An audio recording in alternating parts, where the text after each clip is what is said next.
Hello and welcome to The Box Seat, Perth Racing's video podcast here, looking at racing out of Ascot on Saturday, the 7th of November. Now officially, at Thursday recording time, the track is a soft 5, but with the weather forecast, sunny, 30 degrees, I think that we're probably going to get a good 4 by the time we actually race on Saturday. The rail's at 8 metres, and the first race is the Harvey Crossman, or just Crossman, Memorial Plate, remembering one of the best racing people in Western Australia. Sponsored by Wairoa, Harvey was associated with them for such a long time. We actually get to see one of his horses going around in the Lima Syndicate colours. So good luck to all of the Crossman family, the rest of the connections. But the horse we're going to watch in replay is the Boom Filly. It's Clairvoyance. Away, followed by Charlton Eddie. Dark Assault's on the outside. Clairvoyance cruises up to Gemma's Son at the 200. Clairvoyance put paid to Gemma's Son in the twinkling of an eye. Then 2 lengths behind them came Queen Brown, who's running on, but Clairvoyance pricks her ears up. It's 4 for 4. Gee, she's an excitement machine, Clairvoyance. The last 2 Saturdays in a row, Clairvoyance has been scratched. If she is scratched again on the weekend, then you really do have heart and mouth type stuff if you've backed her all in to win the Winterbottom Stakes, because all of a sudden Darren McAuliffe's going to be up against the clock to get her right. If Clairvoyance goes around, she'll be about $1.10 and she'll be winning. But if she does come out, then all of the eyes then go on to number 2 here in Sassy Trader. I have this horse as a clear second pick to Clairvoyance, so if the filly does come out again, all of a sudden Sassy Trader becomes a bet. Really good run first up at 1200, better suited at 11. Number 3 in American Choice, who was able to gun down the stablemate New Had at Northam last start. And then Timescale, who I thought ran pretty well against the pattern last start. My numbers in race number 1 if she goes around, from 2, 3 and 6. Race number 2 at Ascot is the Tab Touch Betty Your Bet Plate for the 2-year-olds over 1100 metres. Lots of impressive triallers here, but we're going to focus on the race brigade, and most importantly, the lady is a vamp right down the outside, running 4th. And Galaxy Cat went out after Gorgeous Gossip, the favourite, quickly around their heels. Fatale Femme though, and down the outside, starting to run on is Diamond Blue. Fatale Femme, Diamond Blue, and the lady is a vamp right all on her own out near the middle of the track. The leader's Fatale Femme. Fatale Femme, she's digging in hard too. Fatale Femme. Fatale Femme, she had to fight. Well, the winner in that replay, Fatale Femme, is 2 from 2 undefeated. The lady as a vamp has been in both those races. She's going really well, but she just draws a sticky gate here, so I'm actually going to tiptoe around her to an extent. I went with one of the newcomers from Simon Miller's yard. It's a filly called Liwa on debut. Chris Parnham rides, draws an inside gate, and there is a stack of speed in this. I think they're going to burn over the 1100, and she can be just tucked away in behind them, ready to pounce at the right time. I'm going for her on debut, number 11, Liwa.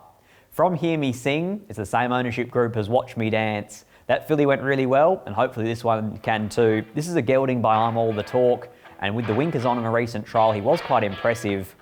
Number 4, Lucky in the West, is one of the lucky streets, and hopefully David Harrison can get this one to go, because when he did find the front at the trials, he was very impressive. And then the lady is a vamp. If she'd drawn a gate, she'd be on top, but she doesn't draw a gate, so she's not. My numbers in race number 2, 11, 2, 4 and 5. Race number 3 at Ascot is the Schweppes Handicap over 2200 metres. And we're going to watch the really good, impressive last start win of number 2, Come Right Back. Come right back, stormed to the front by the 275. Amarissa is in pursuit. Down the outside, So Schmick runs on without reason, just battling away, and All Man is into the clear, but Come Right Back still with a handy break, passing the 100 clear of Amarissa. All Man had run to 3rd, but Come Right Back, peach of a ride, P Hall, come away and won by a length over Amarissa. Well, that was Come Right Back scoring at the midweekers. Peter Hall, what you might not have seen there in the replay was that mid-race move where he was able to whip around and put himself into the race. He was sitting 1 by 2, a horse came from 3 wide and swept around to lead, and Peter Hall just let his horse just sneak up a spot, got in front of Without Reason, and that really was the winning move in the end. It was a really good ride from Hawley, but he's going to need another one here in what is clearly a tougher race. I'm going to go with the mare British Bessie, who's had her 3rd run back in. She backs up off 7 days. She gets the services of Chris Parnham, and I'm expecting that form behind Truly Great to come to the fore. I'm putting her on top at her 3rd run back, number 2 in British Bessie. From number 6, Aragain, who's clearly knocking on the door. The effort 3 starts ago behind the very progressive Bonneville Black was excellent, and even last start got within a nose of vintage stock and gets a bit of weight relief as well. Number 3, Come Right Back, coming up in grade. I'm just not sure whether gate number 1 does suit him or not. And then the 12, the ever-consistent mare Vintage Stock, next best. My numbers in race number 3, 2, 6, 3 and 12. Race number 4 at Ascot is the Crown Sports Bar Handicap over a mile. We're going to go back 2 starts ago to watch the second placed effort of number 11, Western Pride. 375 to run. Red Publisher moved up to join Count Tomozov, who kicked as soon as he was there. Count Tomozov again got away from Red Publisher. Patristic lets down Western Pride. Inspirational Girl taking a long time to really hit overdrive. It's Patristic and Western Pride that are doing battle. Inspirational Girl is coming late, but Patristic kicks and finds. It's Patristic from Western Pride. Patristic. Well, it was 2 starts ago. That was Western Pride fresh. Most importantly, they're running second. It was a close second as well. Was the 3rd horse, and that's Inspirational Girl. She's come out, won a 78 plus. She's come out and won an Asian Bow Stakes. It's really good form for Western Empire. Got no luck last start, went back on a day where it was very hard to make ground. She was speared off the corner. It should be a good form reference race. Senior rider on, no weight, good gait, ticks a lot of boxes for me, and I'm actually going to make her one of the better bets on the card, and that's at 11, the lightly raced mare Western Empire. I then went to number 9, coming from the same race, and that's Naughty by Nature. 3 back the fence, probably didn't suit this mare last start. She's much better getting out wide and into clear air. Number 10, Sophie's Song, again from that same form reference race, and I think that here the Sophie's Song can even find the front. And then I went to number 6, Paddy's Shadow, a month between runs and back in trip, but this mare absolutely loves Ascot. My numbers in race number 4, 11, 9, 10 and 6. Race number 5 at Ascot is the Kieran Magumi Handicap over 1,800 metres. We're going to go back 7 days ago and watch the impressive win of Notorious One.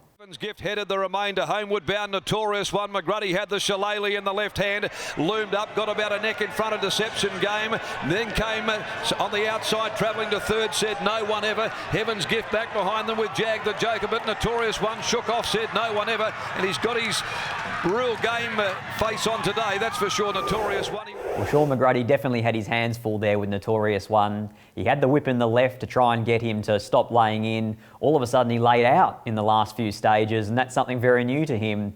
He's green, he's raw, he's impressive, Notorious One. He's clearly going to take some beating here, but I'm going with another horse who was in that race, and that's Midnight Blue, who was in behind them in the Cerise and White. I thought it hit the line really well. Lakdar Rumley sticks on this horse, draws a gate to maybe settle a pair or 2 closer, and I thought capable of turning the tables. So I'm going with number 4 here, Midnight Blue. From 6, Notorious One. There's no knock on him. He could easily lead and win this, especially drawn the inside. Number 11, Pambella. Number 12, Deputano. A couple of lightly raced mares who are capable of going through the grades. Deputano, a last start winner, and Pambella coming out of that hot form race that I referenced earlier. My numbers in race number 5, 4, 6, 11 and 12. Race number 6 at Ascot is the Glenroy Chaff Handicap over 1,400 metres. And how about this for a win? We're going to watch Invictus Domini destroy them at Geraldton. Spookwood, Invictus Domini shot well clear though at the 300. Invictus Domini shaken up by Pateman, quickly established a break of 5. Now 6 lengths on Ginger Willie. They're all just battling away for the minors. The further the race goes, the further the margin increases. Look at this one go. It's Invictus Domini, 7, 8, 9 lengths at the line. Pateman sat up, had a sustained look around. We almost lose sight of the other horses in the replay there. Invictus Domini wins eased down by Mitchell Pateman by just over 8 lengths. The maiden win before that was by over 9, so he's been very impressive in 2 runs back since the blinkers went on. Comes to town for the first time, and it is a bit of an ask. It's clearly a lot stronger opposition than what he's ever met, but he's highly progressive and highly impressive. I am, however, going to go with the tried and tested form here of the metro area, and I'm going with number 1, Rebel Knight, who drops back in grade. Chris Parnham picks up the ride because Mitchell Pateman jumps ship, but I'm going to tip here with Darren McAuliffe, and we'll get each way $7 or $8, each way all day for me. Number 1 in Rebel Knight. Invictus Domini, he should be able to cross, he should be able to find the front, and fingers crossed for Adrian Tyver that he can bring his Geraldton form down to the metro area. Number 14, Angelic Miss, who was pulling ground late off Solea, who herself ran a really good race in the Burgess Queen, and then number 12, Next Best, and that's Approach. My numbers in race number 6, 1, 13, 14 and 12. Race number 7 at Ascot is the feature. It's the Faritha Stakes, a listed race at 1400 metres for the colts and geldings. We had the Burgess Queen on Tuesday, the Faritha on Saturday. We're going to watch in replay these two horses at the top of the market. It's MTA winning and Dom to Shoot running second. Round heels to the outside with Rebel Knight balancing up and Kelvin kicks. 250 from home. Kelvin's the leader. Had snuck away. Getting up on the inside. Beffinjar. MTA closing the margin down quickly though. And now shortly afterwards reaches the lead. MTA from Kelvin. Sophie's Song down the outside. Dom to Shoot. But MTA lands the prize from Dom to Shoot. Well, MTA was the beneficiary there of what can only be described as an absolute peach of a ride by Sean McGruddy. He was drawn in the car park. He got him in 1 out, 1 back. Don't know how he did it, but if he can do it again, he's clearly hard to beat. I am, however, going to go with the horse that ran second in that replay, and that's Dom to Shoot here. He gets 4 kilos weight swing on MTA from their last encounter. Paul Harvey riding at 55.5 kilos is always a bit of a push, and since the pair have united, the Pontiff and Dom to Shoot, they've been a formidable combination. I'm going number 1 here to make his way on his way to the Guineas, a Faritha Stakes winner. That's number 1, Dom to Shoot. From number 10 in Callaroo, who got no luck whatsoever last start when down at Northam, held up the entire length of the home straight. Number 9 in First Law, who was good at his fresh run behind Kiss on All 4 Cheeks, who's now a place getter in the Burgess Queen Stakes herself. Number 3 next best, and that's MTA. Going to need some luck, concedes Dom to Shoot weight, but can't argue with his 2 wins so far this prep. My numbers in the Faritha Stakes, 1, 10, 9 and 3. Race number 8 is the Warroa Listia Stakes, a Group 2 1400 metre feature event and a traditional lead up to the Railway Stakes on the 21st of November. A lot of these horses did contest the Northerly. That's the replay we're going to watch. It's Taxagano winning and it's Platoon running second. Cup Night wheels to the outside with his run. KC further back and she's under the Persuader. Free Trade hit the lead from Red Can Man though inside the 175. Massimo, Taxagano, Cup Night now Platoon. Vital Silver's coming through as well. Taxagano wide out and driving through Massimo. Massimo, Taxagano in an upset. Well, a number of horses in this field were in that race. KC, Red Can Man, Taxagano, Great Shot, Platoon, Free Trade, any number of them. I think if you run that race 10 or 11 times, you probably get 10 or 11 different results. I am here going to go with a newcomer, a horse that's bypassed those features early, stayed at the sprint trips until now, and that's number 8 in Laver Rod. Hoping for the Casey team and also Wally Daly that this can be a race-to-race double here, because I think that Laver Rod's every chance in what is a pretty wide open race. We'll get each way, we'll get a run for our money, I'm sure of it. Number 8 in Laver Rod. Number 7, Red Can Man, backs up out of last week's Asian Bow Stakes, where he was clearly below his best. Off 7 days, up on speed, he always gives a bit of a sight. Number 5, Platoon, one of the horses we watched in replay. He was excellent in the Northerly Stakes. Hopefully he can reproduce. And then the stablemate, the Group 1 winning mare in KC. Fingers crossed she can get back to her best because she was a little bit below first up. My numbers in race number 8, 8, 7, 5 and 10. Race number 9 at Ascot is the Amelia Park Handicap at 1100 metres. We're going to watch Cliffs of Comfort running a narrow third behind Laver Rod and Celebrity Queen. Comfort here on the outside. River Dance had run to third. Waiting for the run, Laver Rod behind them. Multiverses down the outside. And they're being followed by Celebrity Queen starting to weave away through the traffic with 150 left to go. And now on the outside, reaching the lead here, coming quickly, Celebrity Queen. Laver Rod driving through though. Laver Rod and Celebrity. Well, that's exactly what we get every start from Cliffs of Comfort. He's on speed, he's rock hard fit, he's tough as they come, and he will give a pretty good sight here. He couldn't find the front in that replay that we just watched. I think he does find the front from the inside gate here. 1200 back to 11. Each way, you know you're going to get a run for your money with Cliffs of Comfort. The next horse, number 9 in Elite Street, was so good first up. At 1,000 metres, he beat some pretty handy sprinting types at their own game, and he did it running away from them in the end. Number 11 in Boomtastic comes from the same race as Elite Street. Very impressed with what she produced first up.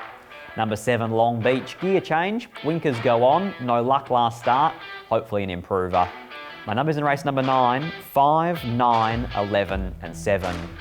Rolling straight into best bets on Saturday, the 7th of November. I'm going race 4, number 11 in Western Empire. And then in the Faritha, race 7, number 1, Dom to Shoot. Make sure you get all your tickets for Railway Stakes Day, Winterbottom Stakes Day, Kingston Town Day at perthracing.com.au, and follow Perth Racing on Instagram, Twitter and all the social medias.